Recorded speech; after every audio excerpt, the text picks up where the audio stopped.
You just gave him 40 years. Well, guess what? Sir, what's this? Man. I didn't do anything wrong, man. This is Ricky Hand, who is facing charges for multiple armed robberies in Ohio. Ricky was charged with aggravated robbery, attempted safecracking, abduction, breaking and entering. Give me 40 years. Sir? Ricky had been on a robbing spree for years, and he was most likely getting confident in his ability. However, his romance with robbing quickly turned sour the night he tried to rob John's drive-thru in Springfield, Ohio. In the footage here, we can find the owner of the shop beginning to close down for the night. However, Ricky Hand had other plans. As Ricky begins to make his way to the door, he's greeted by the owner, who is armed and begins firing to scare Ricky off.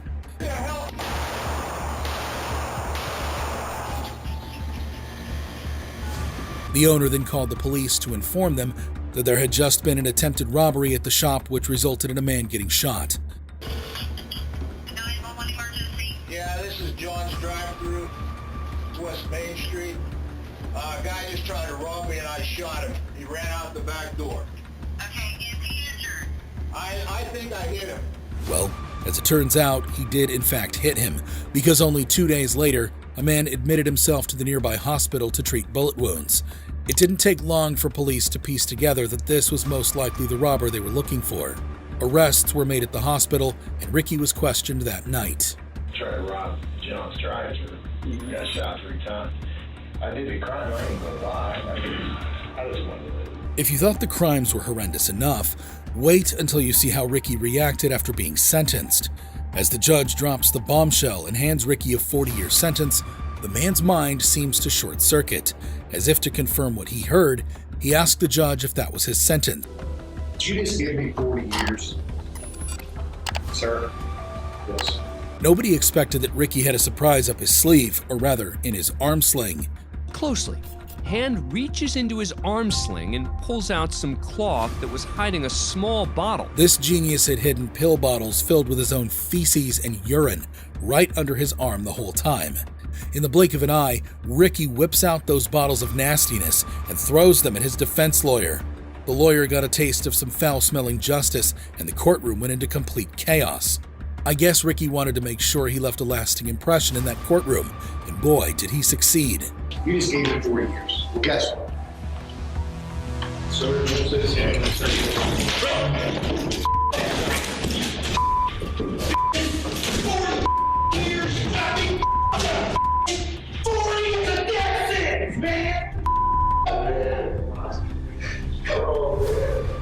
Unlike in comedy movies, Ricky's actions have real-life consequences. Ricky is now facing additional charges. That's right, 5 counts of harassment with bodily substances, 1 count for his lawyer, and the other 4 for the poor deputies who got caught in the crossfire. However disgusting you thought Ricky's explosion was, this wasn't the only time a criminal had an obscene outburst in court. There's the case of Shondell Jackson. This is Shondell Jackson, who is facing charges for murder in Milwaukee, Wisconsin. In 2010, a 19-year-old named Shondell Jackson attempted to rob Nathan Potter, a 21-year-old student at the University of Wisconsin-Milwaukee, who was returning to his apartment. Unfortunately for them, Potter wasn't carrying any cash, but instead of just walking away and chalking it up as a failed robbery, Jackson shot Potter, tragically ending his young life. Now, you'd expect someone convicted of first-degree intentional homicide and robbery to feel some iota of remorse, right? Well, not Jackson. Throughout the trial, he showed 0 remorse and even had the audacity to smirk at Potter's family. Smirking in the face of such a heart-wrenching tragedy, it's enough to make your blood boil. Looking at us, swearing at us, and smiling. Nathan's father gave a very emotional victim impact statement during the trial. He asked for the maximum sentence and called Jackson's crimes pure evil. Nothing that can be said to bring back our Nathan. But your sentence can ensure that Shondell does not have the opportunity as a free man to inflict pain like this again. Things took a wild turn when the judge finally dropped the hammer and sentenced Jackson to life in prison with no chance of parole. Jackson's anger boiled over, and he unleashed a storm of curses at the judge and court officers.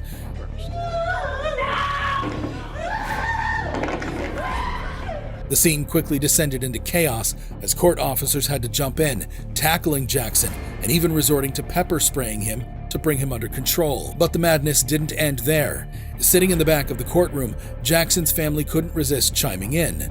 They decided to insult Potter's mother, spewing hatred as if she was responsible for Jackson's heinous crime and sentence.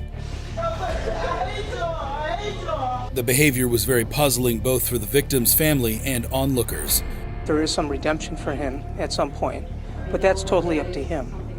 And for his family to say to us, "We hate you," what's that all about? We didn't do a thing to him. Shondell Jackson didn't seem to think that his crimes required life imprisonment, which led to the outburst. However, he wasn't the only convict who thought they deserved lesser sentences. There was Manson Bryant, who is facing charges for multiple crimes, including robbery and abduction in Ohio. The court determines that you have or will have the ability to pay restitution. A familiar face in Judge Lucci's courtroom, Bryant, at 32 years old, has quite the rap sheet, dating back to his juvenile days. He's been in and out of prison multiple times, with at least 8 of his cases landing on Judge Lucci's desk. Talk about a regular customer.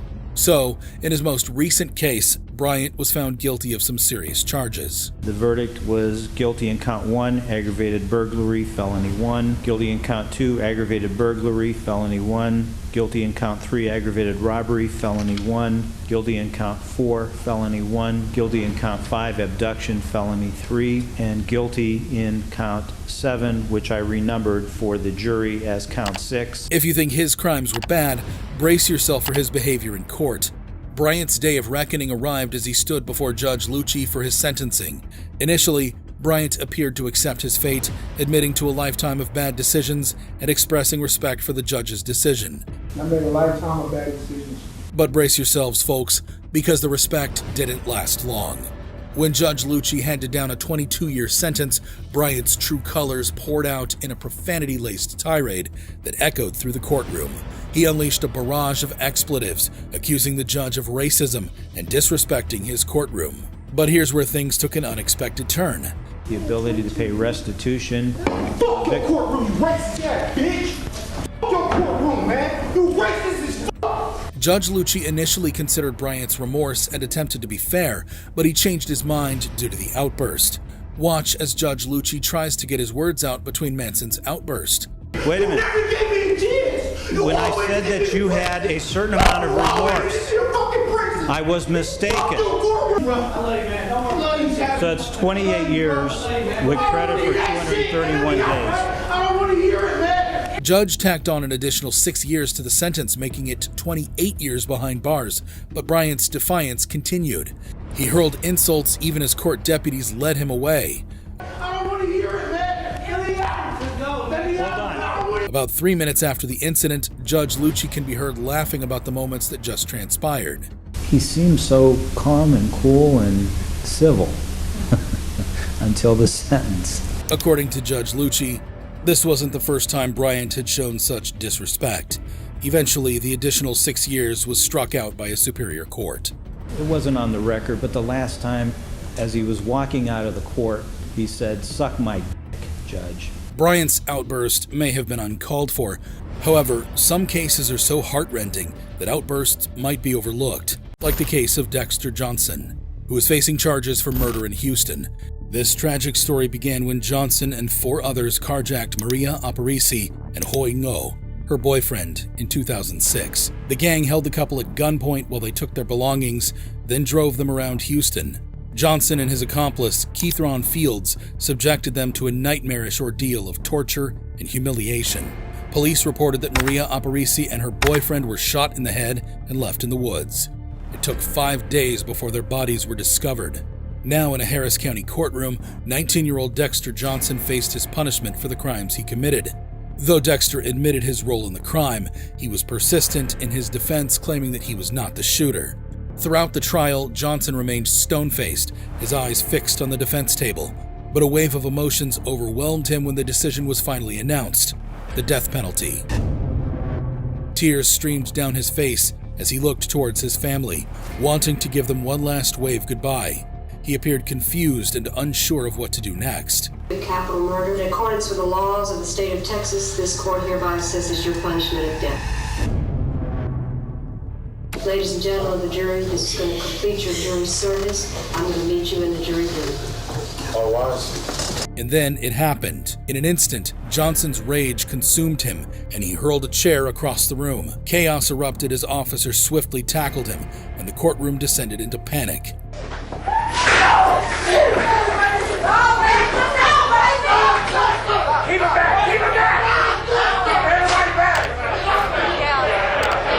The scene was heart-wrenching as Johnson's relatives wailed and begged for mercy.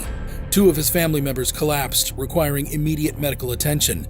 It was an overwhelming display of raw emotions. But the mayhem spills out into the hallway.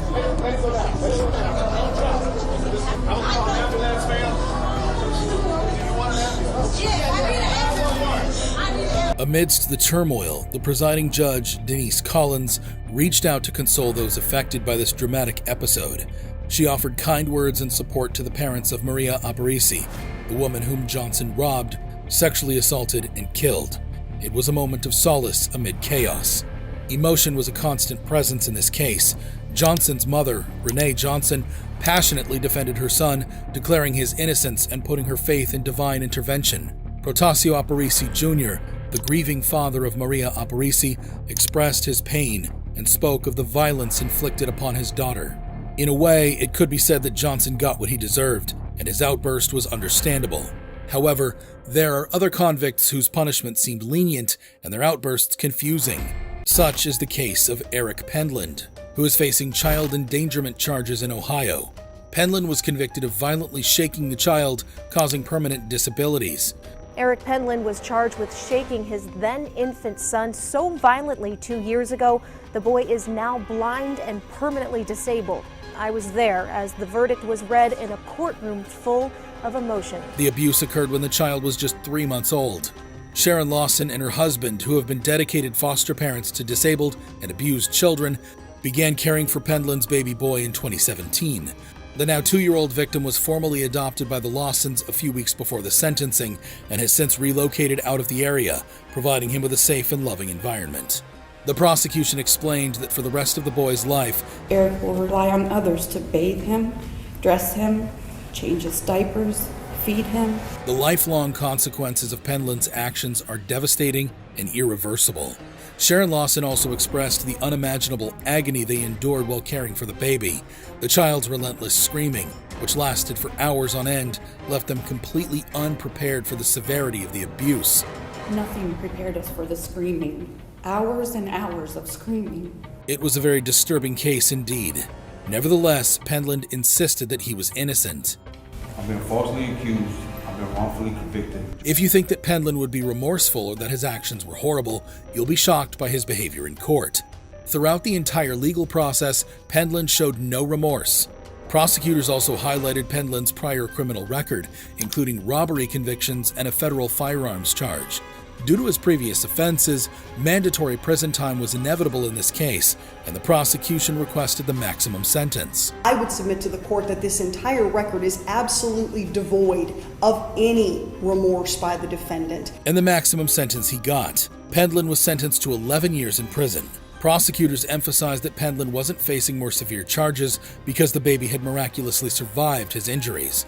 After Pendland heard that he would spend the next decade in prison, he displayed his frustration and disbelief by bowing his head, shaking it, and finally unleashing an outburst of profanity, proclaiming his innocence. Man. I didn't do anything wrong, man. If you thought these explosions in court were shocking, you need to see this video of serial killers explaining why they killed in court.